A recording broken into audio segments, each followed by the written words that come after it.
Para ello ya también invitamos a esta cabina de Wambra a Ramiro Ávila, él parte del colectivo Yas Unidos. Ramiro, muy buenos días, gracias por estar acá en esta entrevista. Muy buenos días, Verónica, súper contento de estar con ustedes. Es un honor para mí compartir algunas ideas y también mandar un saludo enorme a quienes nos están escuchando y viendo.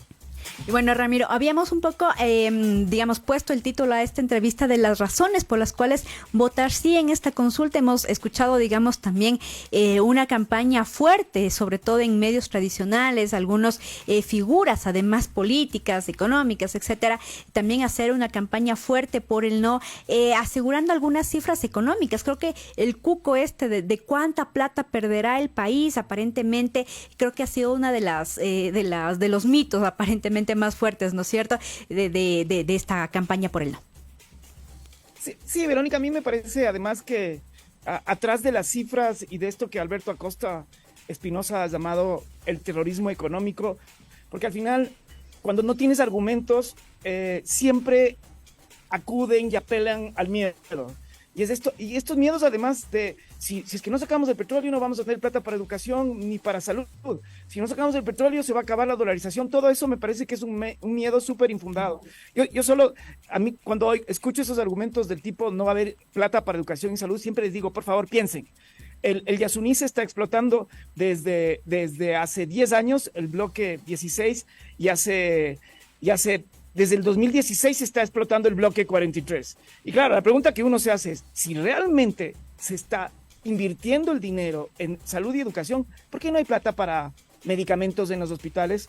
¿Por qué los dos países petroleros más importantes de este continente, que es Venezuela y Ecuador, tienen las más altas tasas de migración de sus países? Nunca nuestros migrantes han cruzado por el Darién, que es una zona terriblemente difícil de pasar en Panamá, y nuestros migrantes junto con los venezolanos lo están haciendo. Verónica, a mí ese cuento, ese terrorismo económico me parece que es una jugada desesperada. El petróleo ha sido una maldición para este país, porque no solamente que ha destruido las comunidades donde está explotándose, no solamente han empobrecido a esas comunidades, no solamente han aculturizado a esas comunidades y han contaminado esas regiones, sino que ha sido una de las causas más grandes de corrupción del Estado y ha provocado además unos déficits democráticos impresionantes en términos de gestión y gobernabilidad. Es hora, Verónica, yo creo, de salir de esta forma de entender el desarrollo, entre comillas, y generar otras alternativas al extractivismo que nos trae tanta destrucción a nivel local y a nivel nacional.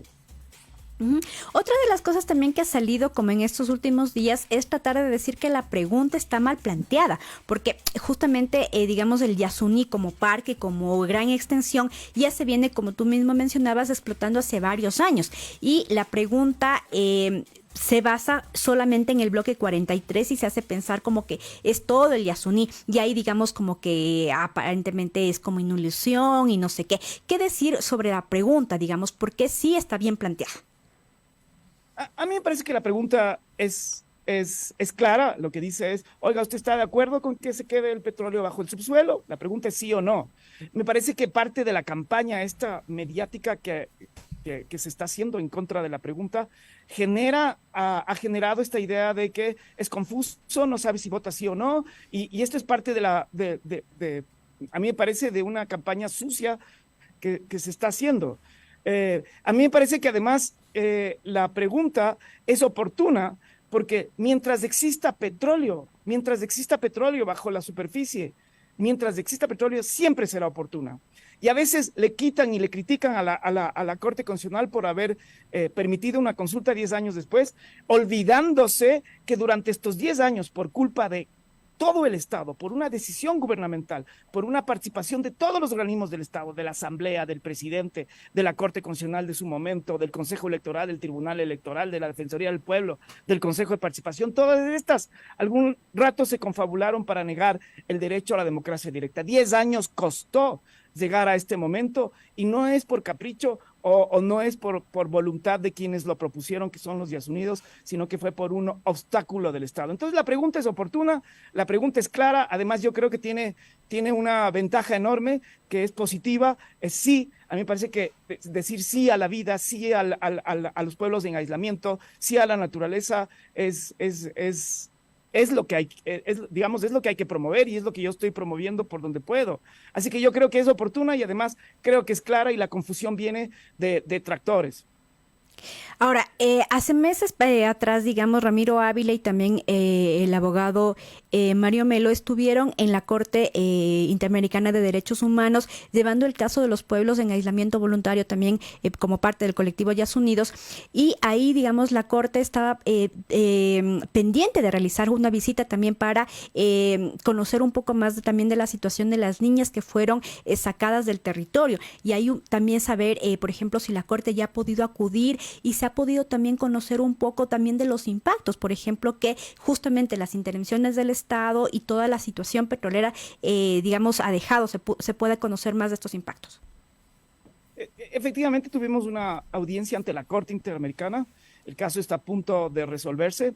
Es un juicio que está planteando la CONAIE, Yasunidos y algunos grupos ecologistas contra el Ecuador. Y el inicio de este proceso es la masacre del año 2006. Verónica, a mí me alegra mucho que usted traiga este tema, porque yo creo que si es que hay algo que invisibilizan quienes están en contra de proteger la naturaleza y por lo tanto están a favor de la explotación petrolera, es la presencia de los pueblos en aislamiento. El origen de esta consulta, en el fondo, es un mapa que fue alterado en el 2013 y en el que el gobierno lo que ordenó fue quitar un mapa hecho por el Ministerio de Ambiente y luego hacer notar que en el bloque 31 y en el 43 no hay pueblos en aislamiento. Esta invisibilización, no solo de la existencia de ellos, sino también de la muerte de ellos. En el año 2006 hubo una masacre y ahí se inició este juicio en la Comisión Interamericana de Derechos Humanos, y más de 15 años después estamos ante la Corte, y lo que estamos reclamando básicamente es que el Estado se preocupe por la vida y la existencia de esos pueblos, y que la explotación petrolera es una de las actividades que hace que la vida de ellos sea difícil, la subsistencia de ellos sea difícil, los generadores del petróleo, las carreteras que se abren, el ruido que hace la luz, la contaminación, la presencia, los helicópteros, los tubos del petróleo, todo hace que la vida de los guaraníes en general y de los pueblos en aislamiento en particular sea tremendamente difícil. Eso se está reclamando ante la Corte, y en la Corte hubo esta posición que estábamos viendo en el debate también del el Estado diciendo no hay pueblos en aislamiento, y si es que hay en las zonas donde hay explotación petrolera, todos los conflictos son conflictos interétnicos, el petróleo se hace digamos, con explotación sustentable, no sé qué cosas, y nosotros en cambio estamos demostrando que hay derrames de petróleo, las masacres que existen, la permanente tensión que existe entre tagaeris y taromenanis y los trabajadores petroleros, el pueblo guaraní, los pueblos quichuas, los evangelistas, los católicos, y toda esta complejidad que está ahí. Y cuando usted ve en el debate, no, yo ayer tuve un debate con funcionarios de Petroecuador y ellos me dicen, el de asuntos comunitarios dice, yo nunca he visto un taromenani y un tagaeri. Entonces yo sé, pero no se da cuenta que son ocultados. No es que aparecen a usted para que verle, y la otra es que cuando aparecen es como, digamos, no es noticia en este país. Uno sí está desesperado por las cuestiones de inseguridad que pasa en este país, pero también la inseguridad lo viven los tagaeres y taromenane, y por razones que no tienen que ver con el crimen organizado, sino con la explotación petrolera y con toda la presión que genera eso. Entonces, en esa confusión que tuvo la Corte de dos posiciones tan diferentes, la Corte dijo, aceptando una invitación que hizo el Estado ecuatoriano y también lo hizo la CONAIE, dijeron que antes de hacer sentencia quisieran visitar al Ecuador. A mí ya me parece que es medio obvio lo que está pasando en Cahuimeno y el bloque 43 es algo, digamos, esas comunidades que viven, a mí me parece de forma dependiente, poco autónoma, no soberana de las industrias petroleras. Me parece que eso es lo que va a pasar en la Corte. Nosotros vamos a intentar, ojalá nos permitan, y tiene que ser así, mostrar la otra cara del Yasuní. El Yasuní, si bien es un lugar de mega diversidad, también es un lugar de producción, de mucho dolor, de sufrimiento, de contaminación, de destrucción.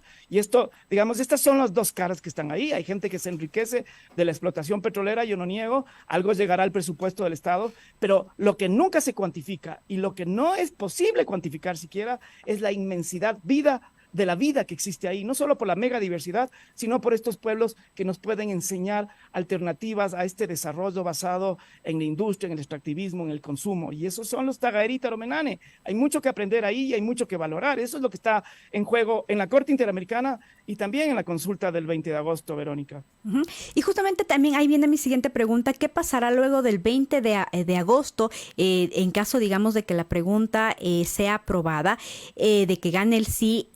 ¿Cuánto tiempo tiene que pasar, digamos, para que la explotación del campo 43 salga y sea, digamos, realidad, que el petróleo ya se mantenga en el subsuelo?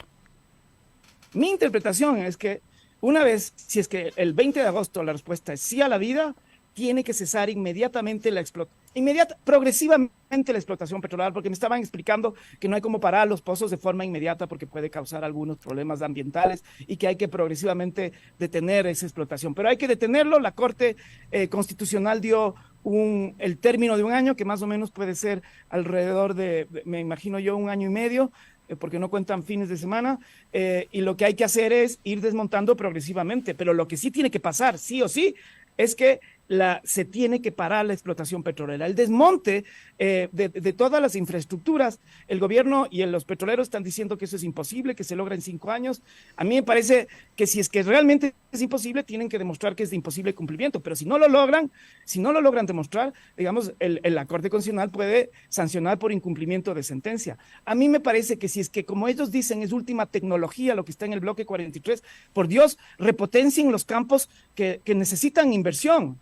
Repotencien los campos que ya son maduros y que pueden seguirse explotando. Claro, si es que va a hacerse chatarra, digamos, hagamos puentes con esos tubos, pero hay 1000 formas de hacer. Pero lo importante, Verónica, es que tiene que haber un proceso del Estado, ojalá con consulta con la sociedad civil y con los pueblos guaraníes, para hacer un proceso de reparación, de restauración de esa zona del bloque 43. Y lo digo además, Ramiro, porque, por ejemplo, han habido otras sentencias de la Corte Constitucional, además, por ejemplo, estoy pensando en el caso Mecheros, que ya debieron apagarse los mecheros, pero siguen ahí, en Sucumbíos, por ejemplo, y no ha pasado absolutamente nada, y la gente está esperando cuándo se apagan esos mecheros, por ejemplo, o en el caso Cedros, o sea, todavía hay sentencias de la Corte que están ahí y no pasa nada. Entonces la pregunta es, o sea, ¿pasará en el Yasuní lo mismo?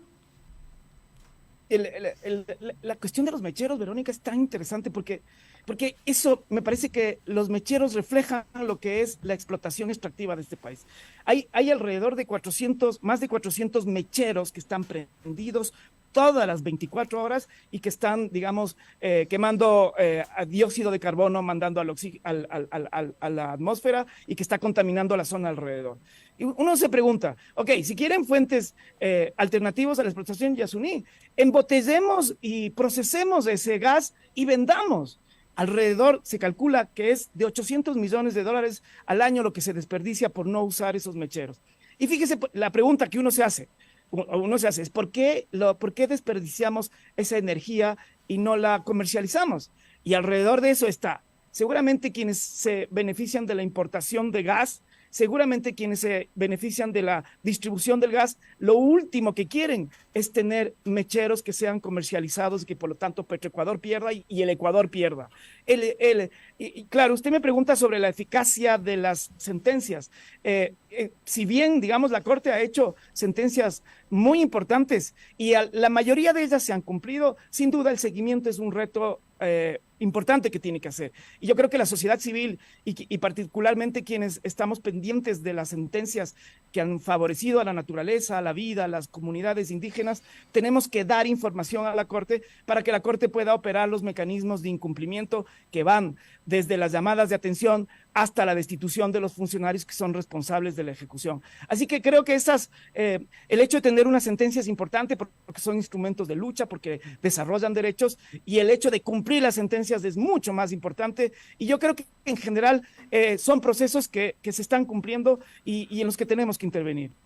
Ahora, a la par también de la consulta de Yasuni tenemos Quito sin minería, y hay también digamos, si bien este proceso es importante, pero vemos que en el resto del país hay procesos que mineros también que es con una conflictividad súper fuerte. Y ahí la pregunto un poco qué también va a pasar con estos otros procesos, si pueden haber, Quito sin minería se puede volver un precedente también como para poder, digamos, frenar estas otras cosas que se vienen en otros puntos del país. Verónica, yo espero que sí. A mí me parece que lo que está pasando este 20 de agosto no es una simple pregunta. Me parece que se está discutiendo un cambio de modelo que yo creo que ha fracasado. No hemos eliminado la pobreza después de 50 años de ser petrolero. Se está diciendo que se está acabando el petróleo y que vamos a entrar en un proceso de minería. La pregunta del Chocó Andino y la pregunta del Yasuní son dos preguntas complementarias. La una tiene que ver con la minería en un sector local y la otra tiene que ver con la explotación petrolera a nivel nacional. Y las dos tienen en común que son contra actividades extractivas y en lugares que son mega diversos. Más allá del resultado de las consultas de este 20 de agosto, a mí me ha parecido, Verónica, maravilloso el proceso de debate que hemos tenido, que nunca se ha discutido. Maravilloso esto de que tengan los funcionarios de Petroecuador que rendir cuentas, que aclarar cifras, que transparentar cifras que nunca se han sabido, y eso es importante. Y yo espero que sea un precedente, porque además las herramientas para hacer que la naturaleza sea, como dice la Constitución, un sujeto de derechos, y para que los pueblos tengan derecho a la consulta ambiental si es que no son indígenas y a la consulta previa informada si es que son pueblos indígenas en lugares donde hay extractivismo, si es que esto sucede, es una herramienta más que tienen los pueblos para resistir al Estado que normalmente va con las empresas multinacionales a los lugares, a las zonas locales. Yo espero que esto que pase, si es que es un sí rotundo en el Chocó Andino, pase también en Fierro Burco, pase también en Palo Seco, pase en Cotopaxi, pase en Bolívar, pase en todos estos lugares donde estamos destruyendo la naturaleza por beneficio de unas poquísimas personas y en detrimento de la vida de todos los ecuatorianos y de este planeta. Así que yo espero, Verónica, que así sea.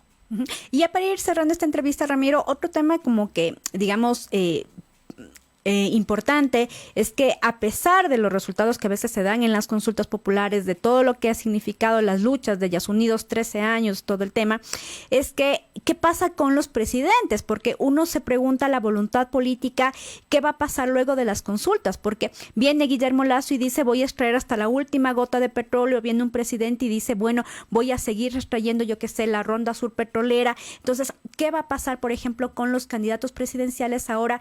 ¿Cómo se ha visto, por ejemplo, esa, no sé, voluntad política como para pensar, por ejemplo, otras alternativas tal vez para el país? Yo siento que las consultas del Chocó y del Yasuní han obligado a los candidatos a pronunciarse sobre cuestiones relacionadas a la naturaleza y al extractivismo. En ese sentido, también ha sido positivo las consultas porque han hecho verde parte de las agendas políticas. Yo creo que este paradigma tradicional de desarrollo y progreso basado en extractivismos y pensar que el Ecuador depende del camarón, el banano, el petróleo, los minerales, y no mirar a esa gente que cotidianamente nos da de comer, los pescadores que a veces tienen este dilema de meterse en este problema del crimen organizado, pero los pescadores, las personas que nos dieron de comer en la pandemia, los agricultores, la permacultura que se está desarrollando en el Ecuador, ahí hay alternativas impresionantes que tienen que ver con desarrollo local, con soberanía alimentaria y con subsistencia de las personas basadas en la autonomía y en la autodeterminación. Lo otro, los extractivismos son dependencia, inversión extranjera, son conflictos internacionales, son intereses. Yo estoy convencido que a las grandes empresas que están atrás de la explotación petrolera y la explotación minera, no les importa el medio ambiente, no les importa las comunidades, lo único que les importa es el lucro, porque si no, no harían tantos esfuerzos, tantas campañas y tantos lobbies para poder explotar en contra de todo y en contra de todos. Entonces, yo siento que aquí es este cambio de paradigma lo que está pasando. A mí me parece que ojalá esta conciencia que se está generando en el pueblo ecuatoriano por estas consultas haga que los políticos tengan la necesidad y se obliguen a pensar en alternativas. En el debate que tuvimos ayer en Loja con algunos funcionarios de Petroecuador, alguna funcionaria nos dijo, oigan, ustedes son tan irresponsables que no piensan en las alternativas. Cuando uno lee la Constitución y dice, ¿quién es el que tiene que garantizar los derechos? ¿La sociedad civil que promueve la protección ambiental y está en contra de una actividad que causa tanto daño comunitario y ambiental? ¿O el Estado? Entonces yo le digo, perdóneme, esa pregunta tiene que hacerse usted. Si es que el pueblo ecuatoriano decide sí, ustedes tienen que saber qué se hace con las comunidades. Y si ustedes no saben qué se hacen con las comunidades indígenas y qué se hace el día después, me parece que es tan irresponsable porque tenemos 50 años y no han pensado qué hacer con las comunidades que fueron degradadas por la intervención petrolera cuando se acabe el petróleo y tengan que irse las empresas. Y hay otra cosa, Verónica, que aprovecho a decir porque lo dijo el gerente de Petroecuador, esta idea de que si es que no están las petroleras o no están las empresas mineras legales, va a haber actividad ilegal y se va a promover las actividades ilegales. Yo digo, ¿dónde dice que el ejército ecuatoriano y la Policía Nacional tiene que proteger solamente los lugares donde hay explotación extractiva legal o permitida? Por favor, a mí me parece que es un despropósito. Y luego el gerente me replica y me dice, ¿y quién va a pagar a los policías? Y yo le digo, si es que nosotros pensáramos en que lo que se tiene que hacer es fortalecer las comunidades, la organización y respetar los derechos de los pueblos indígenas, miren Sarayaku. ¿Qué policía se necesita en Sarayaku para proteger la selva viva que ellos llaman y para resistir contra las empresas que lo hicieron durante 20 años? Y también yo pongo el ejemplo, los pueblos indígenas en aislamiento están protegiendo su territorio con las lanzas y ahora tenemos la oportunidad el 20 de agosto de ayudar a proteger ese territorio con nuestros votos. Así que, Verónica, sí por la vida, sí por los pueblos aislados, sí por otro tipo de actividad que sea ajena a la corrupción, que enterremos la corrupción y esta actividad que tanto daño ha producido este 20 de agosto. Ramiro, muchísimas gracias por esa entrevista y bueno, pendientes entonces de lo que pase este 20 de agosto por el Yasuní, el sí a la vida, como lo han mencionado. Muchísimas gracias. Gracias, Verónica, un abrazo.